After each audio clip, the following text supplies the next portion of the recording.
Hello, welcome back to the Mountain Blade Let's Play Part 2. I'm John, And I'm Martin. and we're going to continue on from where we left off for the other battle, because when I must have rendered this about 5 times. It's unbelievable the amount of time. I actually didn't even realise that was the end of the video. Just how much Yeah, broken. we're really good at this, just starting out. To be honest, it's Cammy's fault. If he actually contributed in this video that we've not told him about, then this wouldn't happen. I'm quite disappointed. So do you think we should talk about what happened before we started recording this? Oh yeah. Basically it was like, I'm at John's house right now. And we're alone. My mum and dad are away out in Glasgow. So us two, and we were, his parents are out, so we phoned them, Thinking it was them. thinking it was them, and literally, I quote, went, "There's a Goodfellas pizza here, can I have it?" And it was the wrong number, it wasn't even that, his mum or dad. So we phoned up some random, asking if we could have a Goodfellas pizza. Which then, it was like, oh fuck, sorry. I didn't even realise why Martin was laughing so hard. I was like... Because, I'm not even kidding, I was in the verge of tears, and after I was actually crying. I thought he was laughing because I phoned up the wrong person saying, oh, sorry. I didn't actually realise what I said. It was someone, it's the roofer for this house, because it needs obviously repairs. He doesn't just come around for a cup of tea. Might do, but he's not getting one. He comes, I phoned, and then his wife answered the phone. I'm like, there's a Goodfellas pizza here. Just basically what Martin said. And then he phones back, and I was like, sorry, I had the wrong number. And his wife, just imagine his wife going, there's a guy phoning up asking me if I can eat a Goodfellas pizza. And I'm like, that's not even bad compared to the other stuff. Like, I'm much worse than that. Especially when It really is. When he sleeps. He's bad when he sleeps. My god. Because I stay up a lot, and it's this only happens when I stay up like really late, up to 10 in the morning. Martin knows them, because obviously I wouldn't know what I say. It's so strange. There's times he's went to sleep at some point, and then he was talking in his sleep. And I was playing the PS3 down at our grand's, and he was asleep, and he kept muttering something about his forehead. And I couldn't work it out. So later on, I swear it must have came to like nearly went to like 2 o'clock. So I was like, no, I'm getting tired, can't be bothered just sitting here alone. I'm going to try and get some sleep. So I brushed my teeth, came back in, and as soon as I opened the door, all I heard was a shit everywhere. And I was like, what? And he was like, no, Martin, seriously, trust me. And I was like, I was laughing so much, I thought it was hilarious. And then I was like, going to move over a bit so I can try and get to sleep with like your feet being in my face. And then he says in a voice and just goes, fuck you. So then he moves, and I lie in bed for like 10 minutes, and he just turns around, goes, oh, I'm wide awake now, and he was actually so awake, and I was like, did you realise anything that he did? And I had to explain it all to him. And then there was, I think it was a few days after that, wasn't it? Oh, I think that was the time you stayed over. I'm sure that was on Friday, and then I stayed at his house on Saturday. And again, he ended up falling asleep at some point, and I was up playing Mountain Blade Warband. Pardon me. And I was just again about to go to bed, and it turns around, and because we're working on a Dead Rising 2 walkthrough, so it's my taking PS3's got a long problems. time. So we're going to do this, and I'm also going to be working on a Dawn of War Soulstorm as well. That's going to, it's draining life. Really long ones. But so we'd been playing a lot of Dead Rising 2 at that point, and trying to get footage and Stuff. come up with ideas and stuff, and he turns around and says, if I do all the case files or the bosses season, and he didn't even say anything about Dead Rising, he just said this out loud, really loud, and I turned around like, what? And then he never answered me, and it was quiet for like 5 minutes until the lights went out and everything, and I was in bed, and then he went, he said something, and he went, no, it's your crew. for your tank. Just And it was John. That day, John was showing me this game called World of Tanks. such a It's good really game. quite cool. It is really. You should check it out. It's funny how we're on a It's interesting, but we're on a Mountain Blade video. then we're talking different I games. don't think we've talked about Mountain Blade yet. We will do. At the very beginning, maybe said a little bit, but I'm going to be taking suggestions, like I said earlier, for ideas of armies, so I could have a all cavalry army, or an all archery army, or certain Yeah. units. The game's really good. It's See if I could do a review on this. I would give it 10 out of 10. It's not like anything you've played.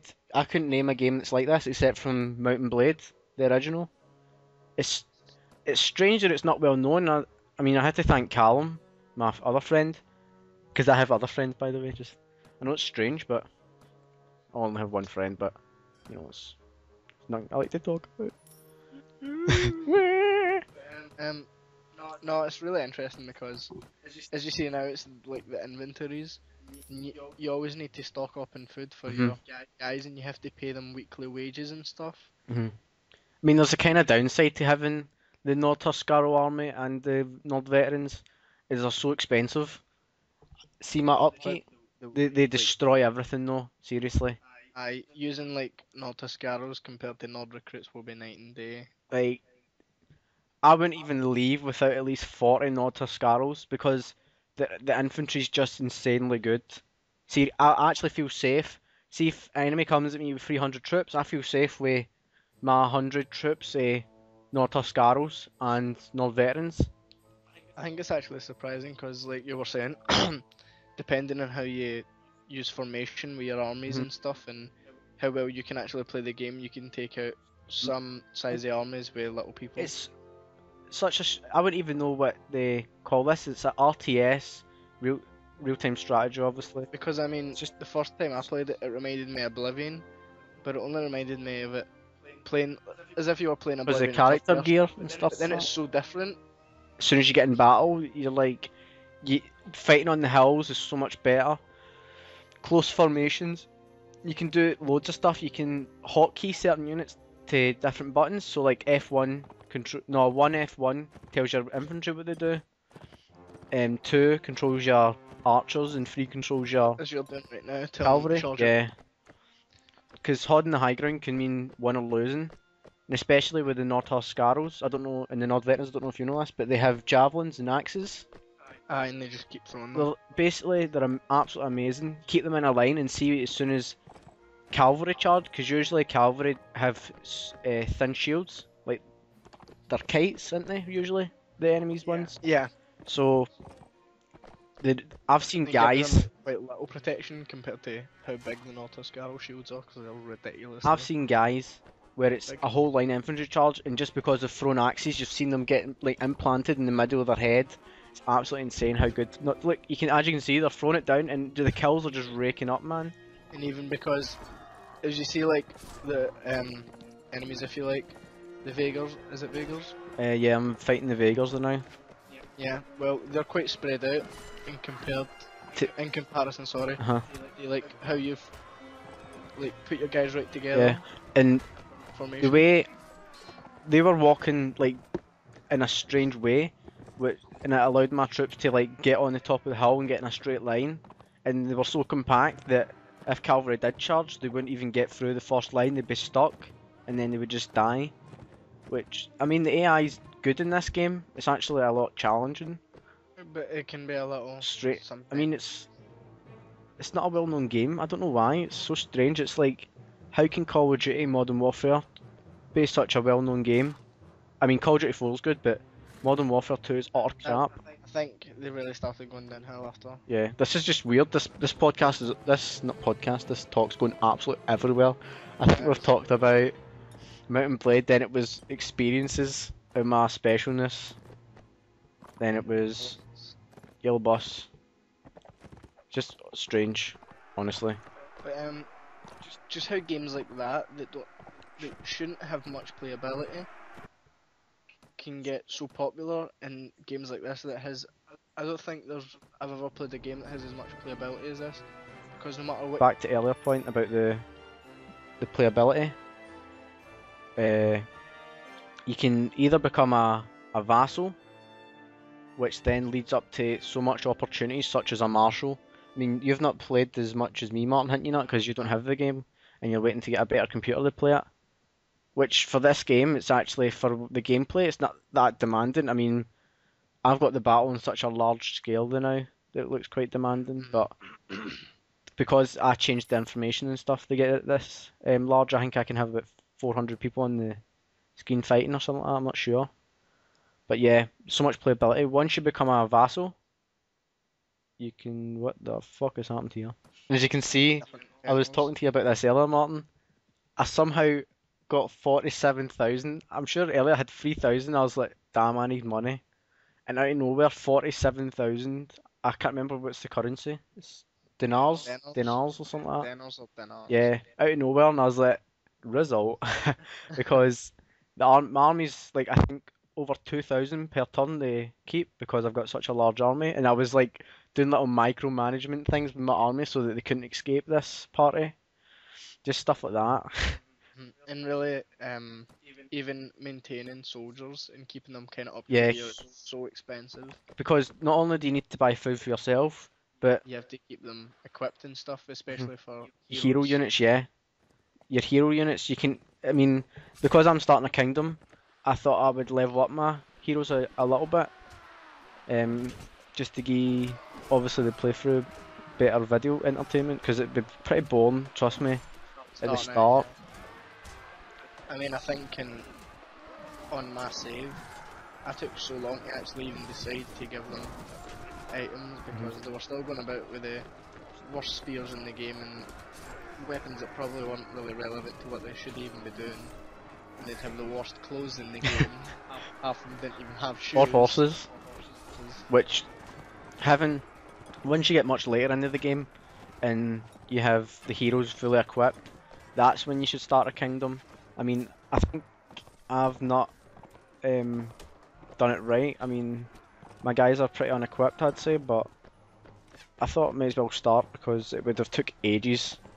I mean, this Let's Play is going to take ages anyway, so I might well show yous. Oh yeah, and so what I was talking about is you can become a marshal, which means you can call, I forget the name yet.